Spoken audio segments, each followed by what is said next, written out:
Right. So we're diving deep today into the 2025 Club World Cup. Yeah. It's in the U.S. And, the articles you sent over, they really paint a pretty wild picture, I got to say. Yeah. Going from, the format we know to 32 teams. Right. This isn't, just a friendly competition anymore. This is like... It's a mini World Cup. Feels like a mini World Cup. Yeah, for sure. Yeah. And the articles you send over, they really emphasize that, this new format, I think, elevates the tournament to another level of global prestige. For sure. And it gives, I think, a real chance for clubs outside of, the European powerhouses to really, make a statement on a global stage. Absolutely. And, South America is going to be well represented. Absolutely. And, speaking of making a statement, we've got 4 Brazilian teams, right? That's right. Who are ready to rumble. Flamengo, Palmeiras, Fluminense, and Botafogo, all facing, unique challenges and opportunities. Right. And the articles really kind of hit on this, like almost this pressure on these teams to really represent South American football. Right. Against, the European giant. Against the world. Yeah. So it's a chance for them to really prove their quality and, maybe even shift the balance of power a little bit. Yeah. So let's break it down one by one. Let's do it. Let's start with Flamengo. They drew Chelsea. Big time. In their group. So the articles are really, painting this as the tactical clash. Yep. Chelsea's, really strong midfield versus Flamengo's really dynamic wing play. What do you think? Yeah, I mean, it's a tough matchup. Yeah. Chelsea has a ton of experience in these high stakes tournaments. The articles, really emphasize that.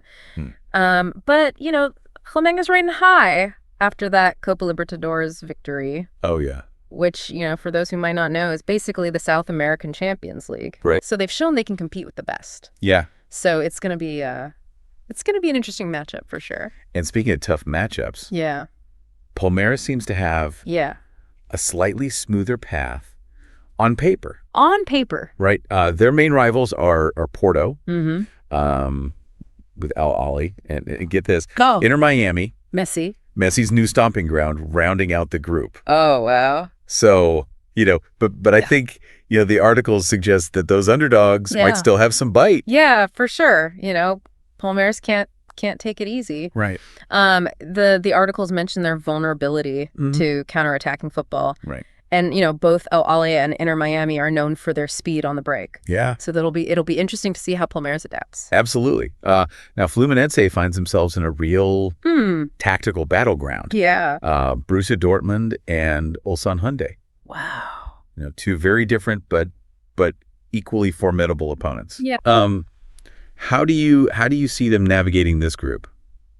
Well, the articles really kind of point out that Fluminense's tactical flexibility is going to be their key strength here, They can adapt to different opponents, different game situations, which will be huge, in this group. Yeah.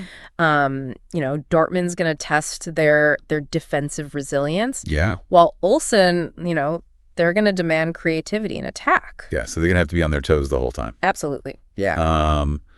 And then there's Botafogo. Oh, boy. Wow, they drew PSG and Atletico Madrid. Group of death. I mean, talk about a group of death scenario, right? Yeah.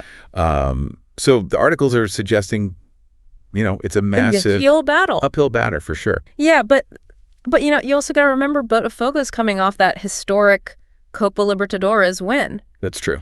They really rode that incredible team spirit and tactical discipline to that victory. And the articles really emphasize that.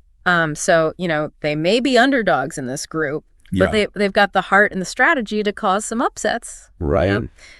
So don't count them out entirely. Absolutely not. And I can only imagine what social media is going to be like if Messi and Neymar end up facing a Brazilian team. I mean, that's going to be... Yeah, the entertainment factor is off the charts, right? I mean, you've got those 2 in the tournament. This Club World Cup is going to capture global attention like we've never seen before. Yeah, for sure. And I think beyond the star power, the articles really highlight the new format of the tournament. Yeah. And the potential for surprises, right? Because the way teams are divided. Yeah.